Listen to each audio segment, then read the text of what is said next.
6th grade. It is Friday, and today's science lesson comes out of Google Classroom. This is from the assignment called page 93 to 97, numbers 1 through 4. After you watch this video, please look over the book and go to the Google form to finish off this assignment. Okay, we're going to be talking about classification today. So classification is basically putting organisms with similar characteristics into groups. Remember, organisms are living things. We're going to put living things that are similar in some way and putting them into groups. This was originally done by a Swedish scientist way back in the old days, and he decided to come up with just two groups. His groups were plants and animals. Simple enough. However, he missed a lot of living things.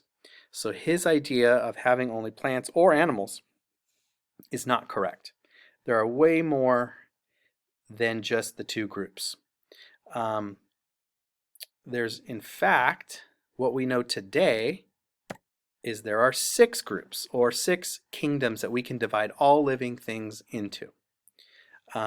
We call the first kingdom Eubacteria.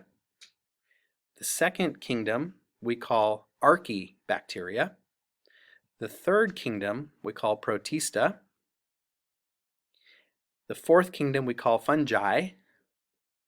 The fifth kingdom we call Plantae. And the sixth kingdom we call Animalia. Okay, let's look at each one individually. So the first one is something called Eubacteria. Eubacteria is microscopic. You call the things in this group bacteria. You have bacteria on your desk right now. You have bacteria on your floor right now. Bacteria is everywhere. It is the smallest thing that man has ever come across. They live in groups called colonies. Sometimes if you get bacteria living in your ear, for example, we call that an ear infection. That's why you feel pain. Not all bacteria is bad. A completely different kind of bacteria is used in yogurt, and that's what gives yogurt its unique taste. Okay, the second kingdom is called Archaebacteria. Archaebacteria are unicellular. That means they only have one cell that makes up their entire body. So they only have one cell. Humans are made out of trillions of cells. Archaebacteria are made out of one kind of cell.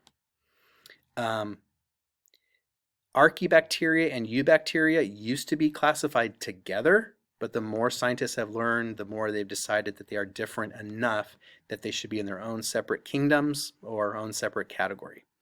The Archaebacteria have cell walls that allow them to live in extreme environments.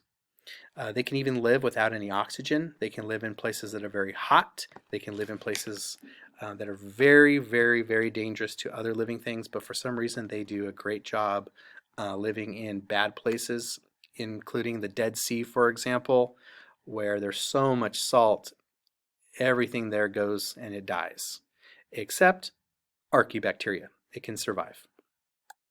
The next kingdom is Protista. Protista includes all unicellular organisms that don't fit into any other category. So unicellular, remember, means they only are made out of one cell. There are two kinds of organisms that we'll highlight today that are in the Protista.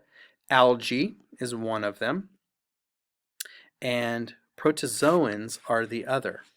But these are basically just misfits that don't fit into any other category, so they created their own category called Protista, and those will be algae and protozoans as an example. Okay, fungi. Fungi, unlike algae, algae can make its own food, but fungi cannot make its own food. So fungi needs to absorb food from their surroundings. The most common fungi or fungus is the singular of fungi. The most common fungus you ever heard of is a mushroom, most likely. Mushrooms live off of decaying plants and decaying animals. If you've ever had mold on your bread or cheese, for example, that's fungus. And if you've ever used yeast, that is an example of fungus, but that's another example of a positive fungus, or a fungus that you would want. It's what you use to make bread rise. You would use the yeast in that example. So that's the kingdom of fungi. Another kingdom is plantae. Plantae is what we call the plant kingdom, and it provides food for all living things. Remember, it is the only kind of, well, other things as well, but plants are the most common example of an organism that makes its own food. And of course, it makes its own food through the process we call photosynthesis.